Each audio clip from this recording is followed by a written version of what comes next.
have you forsaken me?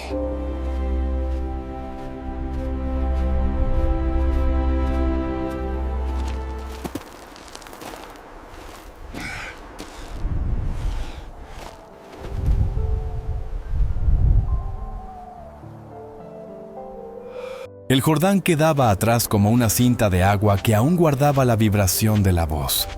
Este es mi Hijo amado, en él me complazco. La multitud se disipaba. Juan guardaba silencio y el espíritu, como viento que conoce la topografía del alma, condujo a Jesús hacia la vasta geografía del desierto. La luz de la tarde se quebraba en la aridez de Judea, donde montículos de piedra parecían altares derruidos, y la arena, un mar detenido por decreto del cielo. Jesús caminó sin prisa, con un propósito invisible que pesaba más que el cansancio inicial, sabiendo que cierta obediencia solo se entiende donde no hay testigos. El aire seco raspaba la garganta, y cada inspiración tenía el sabor mineral de la tierra sin agua. En ese territorio, los ecos eran largos y las sombras delgadas, como si la creación entera hubiese adelgazado para vivir con poco y durar con menos. No había perfumes de mercado, ni voces de niños corriendo entre callejones, ni salmos entonados en los patios. Solo el zumbido del calor y el crujir de pequeñas piedras bajo las sandalias, marcando un compás que el corazón iba aprendiendo a respetar. El desierto es una escuela que no utiliza palabras, y aún así, enseña. Enseña a necesitar, a escuchar, a distinguir la voz del Padre de los rumores del miedo, a comprender que no hay milagro más alto que un sí sostenido cuando todo empuja al no. Con el sol declinando, Jesús encontró una saliente de roca que ofrecía una sombra breve. Cerró los ojos y dejó que su interior se vaciara de los últimos ecos de la multitud del Jordán, hasta que solo quedara el pulso claro de una certeza. Ser hijo es confiar sin pruebas. La primera noche llegó filosa, con un frío que parecía recordar al hombre que el mundo puede ser un lugar inhóspito. Jesús se cubrió con el manto y miró un cielo agujereado de estrellas. Cada una parecía una promesa que atravesaba la oscuridad sin pedir permiso. Pasaron horas que no se podían medir con relojes, solo con la paciente respiración del ayuno que iniciaba. El cuerpo comenzó a registrar la ausencia de pan, el alma, la presencia de un propósito que aún no decía su nombre en voz alta. Al segundo día, el sol parecía más cerca y el horizonte más lejos. Jesús avanzó por un cauce seco, donde el agua había pasado alguna vez, dejando surcos como líneas de la palma de una mano gigantesca. Allí comprendió que el desierto guarda memoria y que Dios también. Se sentó en un peñasco y dejó que el silencio hablara. No pidió señales, dejó que el hambre lo domesticara, como se doma a un caballo salvaje, hasta que la fuerza ya no se confunda con la prisa y el poder con el derecho. El tercer día, el viento trajo un aroma a plantas espinosas. Jesús se inclinó y tocó una raíz escondida bajo la arena. Vida mínima sosteniéndose con lo casi imposible. La guardó en su memoria como un salmo sin letra. Lo pequeño persiste cuando está anclado en lo profundo. El cuarto día, la boca estaba reseca y los labios resquebrajados. En cada latido había una plegaria breve, no articulada, como si el corazón repitiera Padre, mientras el resto del cuerpo aprendía a escuchar. El quinto día, el hambre ya no era punzante sino ancha, como una marea que todo lo toca. Jesús descubrió que a esa marea no se le pelea con fuerza, sino con rendición. La rindió al Padre, y el dolor encontró su sitio en una obediencia más grande. El sexto día, el sol pareció inclinarse con misericordia. Jesús, de pie sobre una loma, miró la vastedad y supo que el desierto era más que un paisaje, era una liturgia. Allí, en la catedral de la nada, cada grano de arena era un amén. Al séptimo día, cuando la semana invisible se cerraba, Jesús percibió otra presencia. No venía del cielo, ni de la roca, ni del viento. Era una sombra antigua que sabe usar palabras como anzuelos y silencios como redes. El escenario estaba preparado. El espíritu no se retiró. Permaneció como brisa fiel en la nuca, invisible, real. Jesús respiró hondo. Lo que había venido a buscar lo encontraría en el filo de una voz que exige pruebas donde el Padre ofrece confianza.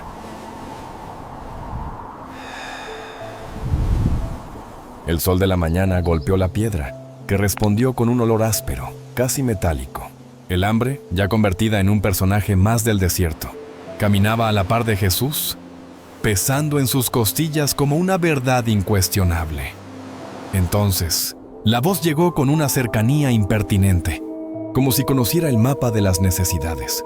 Si eres hijo de Dios, di que estas piedras se conviertan en pan. No fue un rugido ni un estruendo. Fue la cadencia exacta de quien sabe apuntar al centro. Jesús no miró la piedra, miró hacia adentro, allí donde el Hijo y el Siervo se encuentran, donde la obediencia funda el sentido. Su respuesta no fue un desplante de poder, sino una confesión de dependencia. Escrito está, no solo de pan vivirá el hombre, sino de toda palabra que sale de la boca de Dios. El desierto, testigo sin prejuicios, guardó la frase como si fuera agua. La piedra siguió siendo piedra y el hambre, hambre. Pero la jerarquía de las cosas cambió. El pan dejó de ser la solución y volvió a ser señal. La palabra, en cambio, se volvió sustento. La sombra replicó sin perder la calma. ¿Palabra, dices? ¿Qué palabra llena un estómago vacío? Jesús no polemizó. El hambre era su liturgia y el silencio, su homilía. La palabra no era argumento, era alimento invisible con resultados eternos. Cuarto día de tentación, quizá el 12º del ayuno. Los números se pierden cuando el Espíritu manda. La sedía daba vueltas como un halcón. Jesús rozó con los dedos una piedra y sintió la rugosidad de su superficie. En su interior, un eco. Mi voluntad es tu pan. El tentador se aproximó lo suficiente para que su sombra y la de Jesús se tocaran en la arena. ¿Para qué te niegas? Nadie te mira. No hay discípulos, no hay espectáculo. Solo tú y tu poder legítimo. Jesús dejó que el argumento pasara de largo, como pasa el viento cuando no encuentra ramas que agitar. La tentación del pan no era sobre pan, era sobre el atajo que convierte al Hijo en proveedor de sí mismo y al Padre en un recurso. Jesús eligió permanecer pobre, donde podría ser rico, para que su obediencia no tuviera otra explicación que el amor. En la quinta tarde de esa batida espiritual, el cielo se tiñó con un cobre antiguo. Jesús se inclinó y apoyó la frente en la roca, no para buscar frescor, sino para recordar que el polvo es el comienzo de toda historia humana, y que al polvo se regresa sin perder dignidad cuando se ha amado. El adversario sonrió como quien anota una demora. Tarde o temprano cederás. La carne tiene sus leyes, y el desierto cobra sus deudas. Jesús abrió los ojos, y la mirada no era de dureza, sino de mansedumbre. La mansedumbre es un filo que corta más hondo que la ira. La noche trajo estrellas cercanas, y con ellas una certeza. Cuando la palabra precede al pan, el pan vuelve a ser milagro, no derecho. Esa inversión funda un reino distinto, en el que el hambre enseña lo que la abundancia suele ocultar. Al amanecer, Jesús se levantó con la misma hambre y una paz más honda. No había ganado un debate, había sostenido su filiación. El tentador retrocedió, midiendo el siguiente asalto con el cálculo frío de los viejos estrategas. El desierto se quedó con el eco de un versículo, Deuteronomio en la boca del Mesías, y el viento, con una especie de hosana sin música. La primera puerta había sido cerrada, no con barrotes, sino con una decisión. El hambre siguió allí, fiel como un perro que no abandona. Pero ahora ya no mandaba, acompañaba, y acompañando, se volvió sacramento de una obediencia que haría posible lo imposible. La sombra, frustrada sin prisa, preparó un cambio de escenario. Si el pan no doblega, quizá el templo seduzca. Si la necesidad no inclina, tal vez la gloria aparente lo intente.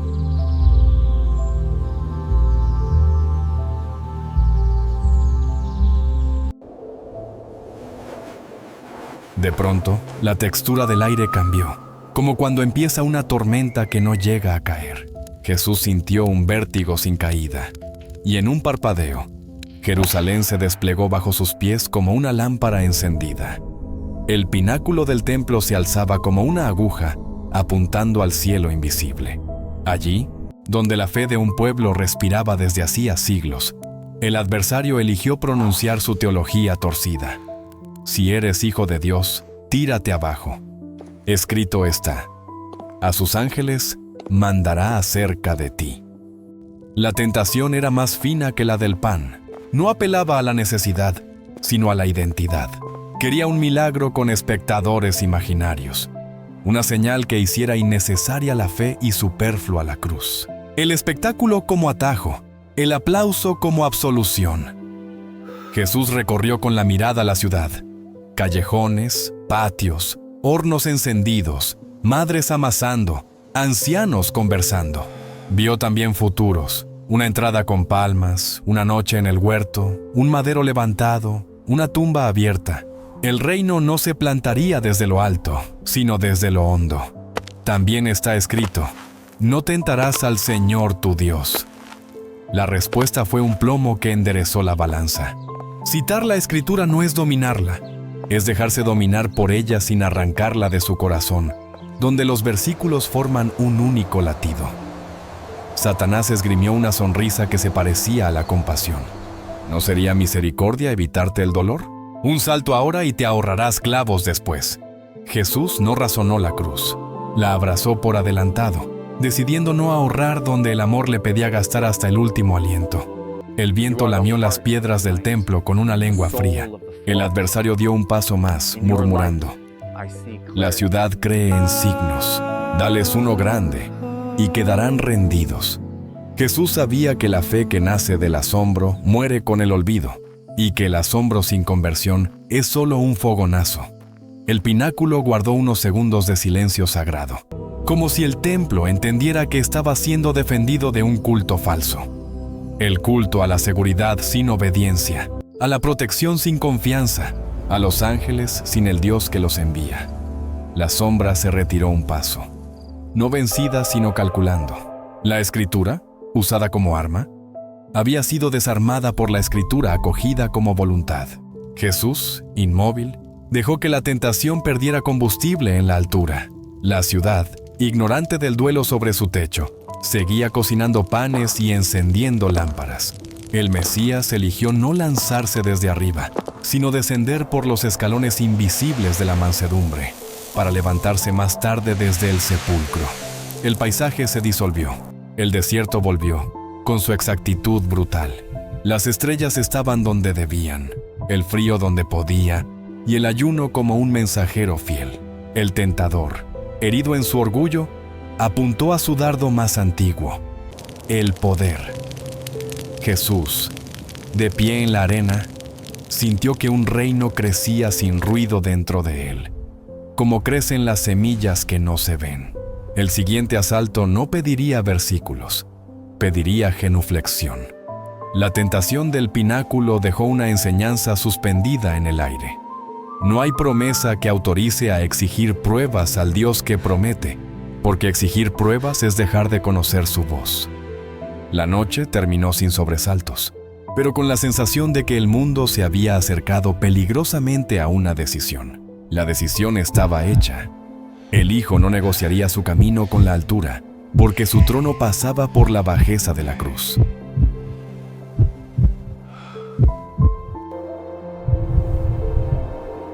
El amanecer encontró a Jesús en una cima que parecía mirar todas las cimas. Ante él, como un mapa abierto, se extendían reinos, rutas, puertos, ejércitos. La tierra con sus banderas, la historia con sus ambiciones. La sombra, ahora con voz, de mercader, habló sin rodeos. Todo esto te daré si postrado me adoras. No ofrecía el mundo, ofrecía la llave de un atajo, la corona sin espinas, el cetro sin obediencia, la gloria sin memoria de los pobres. Jesús dejó que la oferta fuese pintada con todos sus colores. Templos erigidos en su nombre, leyes pronunciadas con su sello, fronteras pacificadas por decreto.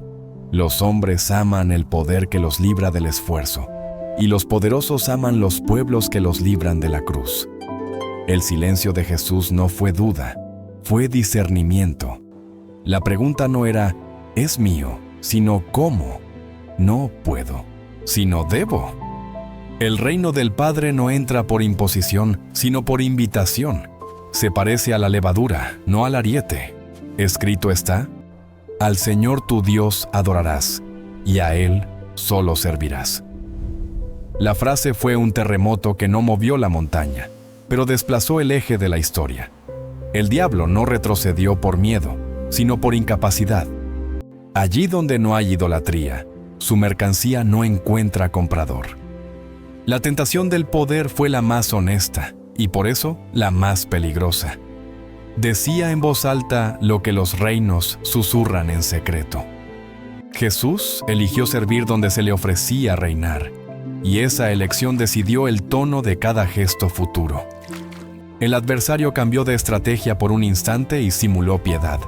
¿No te duele el dolor? Toma el mando y ordena la paz. Jesús contempló el dolor no como un dato a borrar, sino como un lugar a habitar con amor hasta su transformación total en Pascua. La montaña, testigo imparcial, escuchó la palabra servir con un respeto mineral.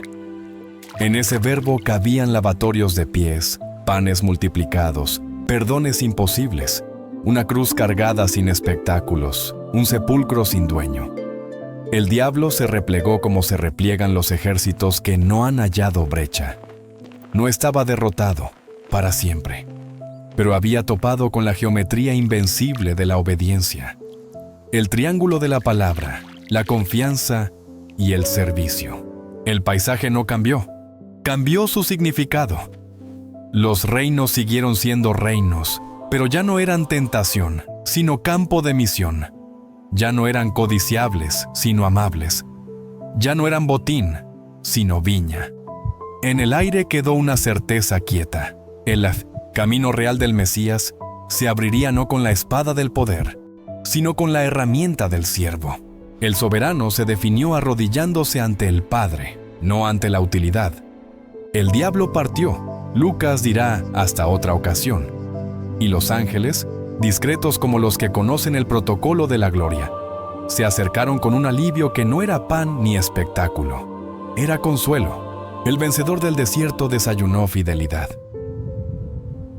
El viento cambió de tono, como si el desierto respirara más despacio. Jesús sintió una frescura leve en la piel, la clase de consuelo que no quita el cansancio pero lo vuelve llevadero, como una mano amiga que no empuja, acompaña.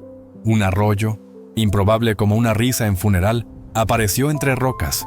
Jesús acercó los labios al agua con una gratitud sin urgencia. Bebió no para recuperar fuerzas, sino para bendecir al dador. En la gratitud, el agua sabe mejor. Los ángeles no trajeron discursos, trajeron presencia. En lo invisible, un coro silencioso rodeó la escena, como si el cielo declarara que la obediencia anónima es una de sus músicas preferidas. Jesús permaneció un tiempo sin medida, dejando que el alivio hiciera su trabajo sin desplazar la memoria de la prueba. No olvidó el hambre, no negó la sed, aprendió su gramática y la guardó como se guarda un idioma para hablar con los pobres.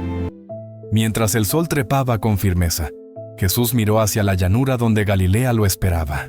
Allí había tejados, redes, viñas, una sinagoga pequeña, un banco de recaudación, una mesa de pecadores, sillas de fariseos. El reino estaba a punto de hablar en imperativos de compasión. En el borde del arroyo, recogió una piedra lisa y la sostuvo un instante. No era un trofeo, era un memorial, no del poder que rechazó, sino de la palabra que eligió. Guardó la piedra en la memoria, no en la túnica. Caminó cuesta abajo con pasos medidos. El cuerpo seguía delgado y los ojos hondos. Pero la paz no era una emoción, era un gobierno interior. El desierto, lejos de vaciarlo, lo había llenado de un tipo de plenitud que no depende de los mercados. Los recuerdos de la triple tentación no dolían, instruían.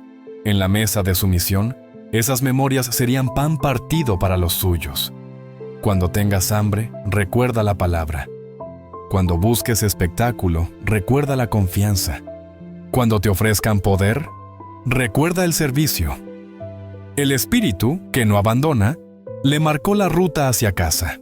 La ruta no era un camino en la arena, sino una línea que atravesaría aldeas y corazones, abriendo en cada uno la posibilidad de un pequeño desierto donde elegir a Dios. Al borde del desierto, Jesús se volvió y lo miró una última vez, no con rencor ni con alivio infantil, sino con gratitud sobria, como quien despide a un maestro exigente que le enseñó sin aplausos. La frontera entre la aridez y la vida estaba a pocos pasos. Cruzarla no borraría lo vivido, lo traduciría, del silencio a la palabra, de la prueba a la proclamación, de la soledad a la mesa compartida. La noticia correría más rápido que él. Hay un rabí distinto en Galilea, que no compite por tronos pero gobierna dolores, que no compra lealtades pero conquista culpas, que no vende milagros pero multiplica el sentido. El desierto quedó a su espalda como un capítulo fundacional. Cada parábola llevaría su arena, cada milagro su hambre, cada perdón su pináculo rechazado, cada gesto de servicio su montaña vencida. Y así, con la camisa del hijo y el delantal del siervo, Jesús entró al territorio de los hombres con una autoridad que no se explica, se reconoce. Galilea lo recibió con el ruido amable de las cosas pequeñas, el chapoteo de redes, el olor a pan reciente, el grito de un niño que corre tras una gallina. La normalidad es el primer altar donde el reino decide encender su lámpara. En la sinagoga de Nazaret, el rollo de Isaías esperaba como un puente entre promesa y cumplimiento. El Espíritu del Señor está sobre mí. La voz de Jesús no era teatral. Era la de alguien que regresa de un lugar donde las palabras han sido probadas. La gente escuchó y algunos sintieron un filo inexplicable. No sabían del ayuno ni de la montaña, del pináculo ni de la piedra que siguió siendo piedra. Pero algo en esa voz tenía la densidad de quien no confunde gloria con facilidad. Camino a Cafarnaúm, el rumor de enfermos, deudores y culpables comenzó a formar una procesión sin incienso. Jesús no los contó, los miró. El desierto le había enseñado a ver a los hombres como se mira un paisaje que se ama, sin cálculo. Una mesa se abrió para publicanos y pecadores, y el escándalo prendió como fuego en rastrojo. El Mesías no había salido del desierto para fundar una inmunidad, sino para inaugurar una cercanía. El amor come donde la reputación tiene miedo de sentarse. Los fariseos, custodios de una justicia que sabía medir y no abrazar, se escandalizaron. Jesús no peleó reglamentos con reglamentos, peleó corazones con misericordia. El desierto lo había desarmado de todo excepto del amor. Cada sanación llevaba escondida una renuncia. No espectacularizar, no manipular, no usar. Lo que rechazó en el pináculo se volvía método. Lo que rechazó en la montaña se volvía estilo. Lo que rechazó con el pan se volvía libertad. Al caer la tarde en un día cualquiera, Jesús se apartaba para orar. El desierto cabía en un rincón de huerto, en una ladera discreta, en una barca quieta. La prueba no se recordaba con miedo, se renovaba con gratitud. Cierta vez, al ver la multitud hambrienta, los discípulos sugirieron despedirla. Jesús miró panes y peces, y la memoria del hambre en el desierto enseñó su lección. Primero la palabra, luego el pan. Y cuando llega el pan, todos comen como si la escasez nunca hubiera existido. En otra ocasión le pidieron una señal del cielo. Él rehusó la lógica del pináculo con la misma firmeza suave. El signo sería su vida entera, una parábola vivida cuyo clímax no ocurriría sobre el techo del templo, sino fuera de la ciudad, sobre un madero. Y cuando el poder político y religioso se aliaron para detenerlo, la tentación de la montaña volvió disfrazada de conveniencia. Jesús eligió de nuevo. Servir hasta el extremo es más real que mandar sin amor. La noche de Getsemaní fue un pequeño desierto con nombres propios. Allí, el sudor como gotas de sangre repitió las antiguas lecciones. Padre, no se haga mi voluntad. La obediencia, que había sido ensayada en la arena, se pronunció perfecta en el huerto.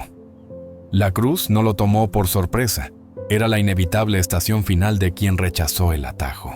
Clavos, maderos y burlas no pudieron arrancarle la filiación ni torcerle el servicio. El rey reinó desde lo hondo. Y al tercer día, cuando la piedra fue movida, la palabra demostró que puede más que el pan, la confianza más que el espectáculo, y el servicio más que el poder.